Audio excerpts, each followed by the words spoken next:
YSR Congress party కోర్టుకు వెళ్తే court CBI విచారణకు ఆదేశిస్తుందా? ఒకవేళ కోర్టుకు వెళ్ళి కోర్టు కనుక సిబిఐ విచారణకు నేరుగా ఆదేశించకపోతే వైఎస్ఆర్ కాంగ్రెస్ పార్టీకి ఉన్న ఆప్షన్ ఏంటి? ఎందుకంటే ఇక్కడ సిబిఐకి నిజంగా రాష్ట్ర ప్రభుత్వం కన్సెంట్ కోరితే రాష్ట్ర ప్రభుత్వం కన్సెంట్ ఇస్తే అప్పుడు వాళ్ళు విచారిస్తారు. కానీ ఇప్పుడు ఆ పరిస్థితి ఇక్కడ ఎరైజ్ కాకపోవచ్చు. రెండోది, గతంలో మెడికల్ యూనివర్సిటీలు అంటే మెడికల్ కాలేజీలకు సంబంధించిన ప్రైవేట్ మెడికల్ కాలేజీల వ్యవహారాన్ని వైఎస్ఆర్ కాంగ్రెస్ పార్టీ ఒక పబ్లిక్ ఇష్యూగా ఎట్లా తీసుకుందో ఆ కాంటెక్స్ట్లోనే మళ్ళీ ఈ మెగా డిఎస్ వ్యవహారాన్ని వైఎస్ఆర్ కాంగ్రెస్ పార్టీ ఒక రాజకీయ అంశంగా తీసుకోబోతోంది. అది నేనేమంటానంటే ప్రభుత్వ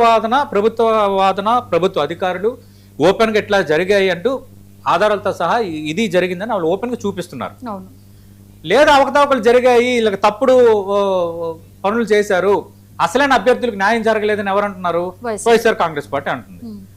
ఇక్కడ నేను అంటుంది ఏంటంటే ఇష్యూ పెద్దదవుతోంది, తప్పులు జరగలేదని ప్రభుత్వం చెప్తోంది, తప్పు జరిగిందని వైఎస్ఆర్ కాంగ్రెస్ పార్టీ మరికొందరు లేవనెత్తుతున్నారు. ఇక్కడ కూటమి ప్రభుత్వం ఏంటంటే సవాల్ కూడా విసురుతుంది. అంటే ఒక్క తప్పైనా జరిగినట్లుగా మీరు ప్రూవ్ చేయండి అని. నేను అదే చెప్పబోతున్నా. చంద్రబాబు నాయుడు సవాల్ కూడా విసిరారు, ఒక్క తప్పు జరిగిందని నిరూపించాలని అన్నారు. మరి ఆ సవాలును వైఎస్ఆర్ కాంగ్రెస్ పార్టీ స్వీకరిస్తుందా లేదన్నది ఒక కీలకమైన అంశం, అదొక క్వశ్చన్ మార్క్. రెండోది, అసలు తప్పులు జరిగాయా లేదనేది ఎంత మేజర్ ఇష్యూ అవుతుంది కాబట్టి, ఎంత డిబేటబుల్ ఇష్యూ అవుతుంది కాబట్టి, సరే వైఎస్ఆర్ కాంగ్రెస్ పార్టీకి 11 సీట్లు వచ్చాయా, వాళ్ళకి ప్రతిపక్ష హోదా లేదా, ఇవన్నీ రాజకీయంగా మనం పక్కన పెట్టేద్దాం. వాళ్ళు ఒక ఇష్యూ రేజ్ చేస్తున్నారు కాబట్టి ప్రభుత్వం ఏమైనా సిట్టు విచారణ ఏమైనా ఆదేశిస్తుందా, ఏం జరిగిందన్న దానిపైన దృష్టి పెడుతుందా, లేదు మేమంతా కరెక్ట్గా చేసామంటూ ఊరుకుంటుందా? ఒకవేళ ఊరుకుంటే వైఎస్ఆర్ కాంగ్రెస్ పార్టీ దీన్ని రాజకీయంగా జనంలోకి తీసుకువెళ్తే జనం ఎట్లా రెస్పాండ్ అవుతారు అనేది కూడా కీలకమైంది. ఎందుకంటే ఇక్కడ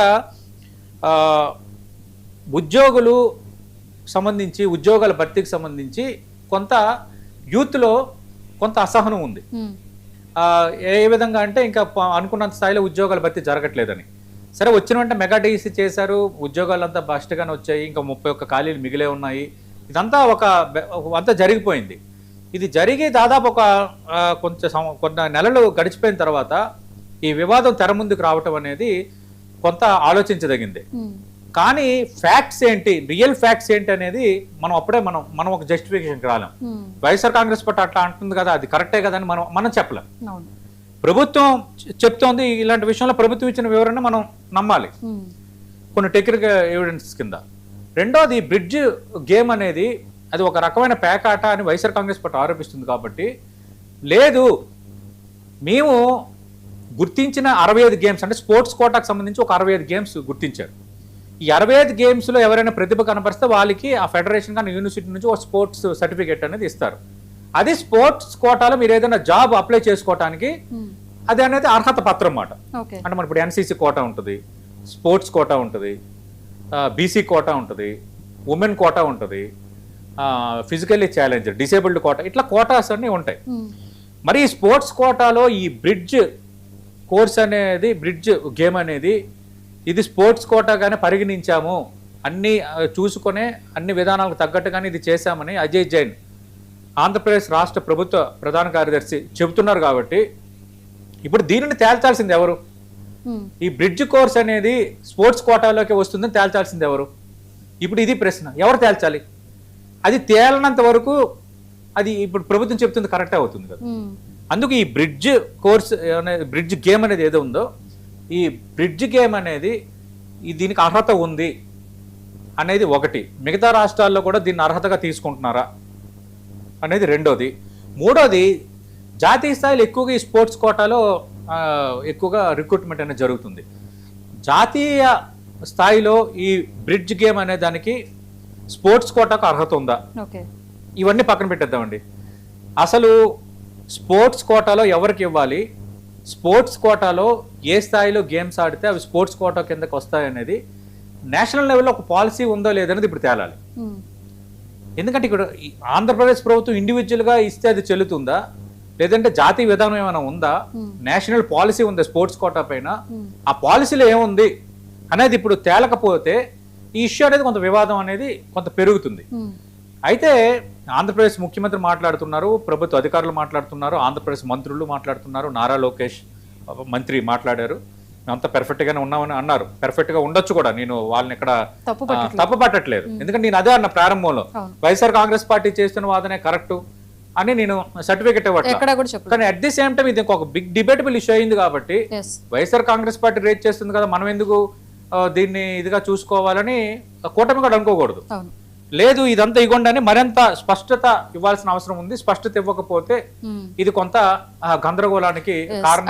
అంటే డిఎస్సి అభ్యర్థులు ఈ రోజు జగన్ ని కలిసినప్పుడు కూడా ఫుల్ అంటే సపోర్ట్, అంటే లీగల్ కి సంబంధించిన ఇష్యూ అన్నిట్లో కూడా మేము సహాయ సహకారాలు అందిస్తాం, అండ్ నెక్స్ట్ టైం మా గవర్నమెంట్ వచ్చినప్పుడు రీ ఎంక్వైరీ చేపిస్తామని చెప్పి వాళ్ళందరికీ భరోసా ఉండి దీని మీద ఫైట్ చేయాలన్నట్లుగానే ఈ రోజు వైసీపీ ఉంది. అంటే వైఎస్ఆర్ కాంగ్రెస్ పార్టీ ఎలా ఉందంటే, YSR Congress party private medical కాలేజీలు వ్యవహారం వచ్చేటప్పుడు కూడా ఎవరైనా ఈ ప్రైవేట్ మెడికల్ కాలేజీలని ఎవరైనా టెండర్స్ ద్వారా కానీ దేని ద్వారా కానీ పొందితే మేము వచ్చిన తర్వాత వాళ్ళ యాజమాన్య హక్కులను రద్దు చేస్తాం, టెండర్లను రద్దు చేస్తాము, వాళ్ళ గుర్తింపును రద్దు చేస్తాము అని జగన్మోహన్ రెడ్డి ఒక స్టేట్మెంట్ చేశారు.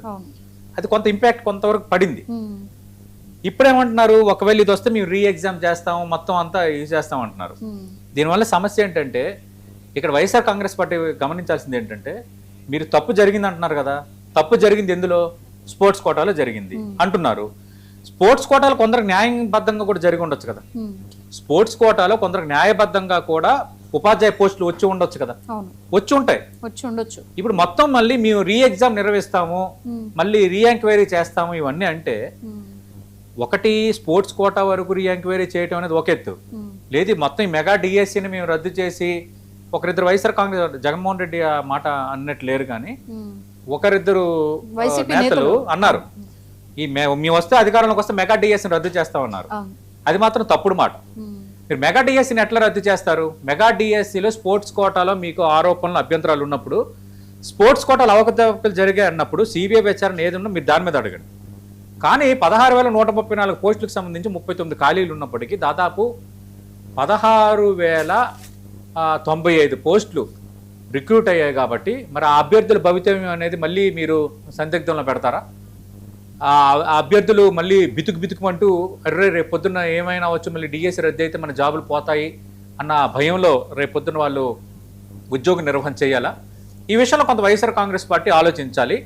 మరి వైఎస్ఆర్ కాంగ్రెస్ పార్టీ కొందరు అధికార ప్రతినిధులు, కొందరు నేతలు మాట్లాడేస్తున్నారు మెగా డిఎస్సిని అవసరం రద్దు చేస్తామని.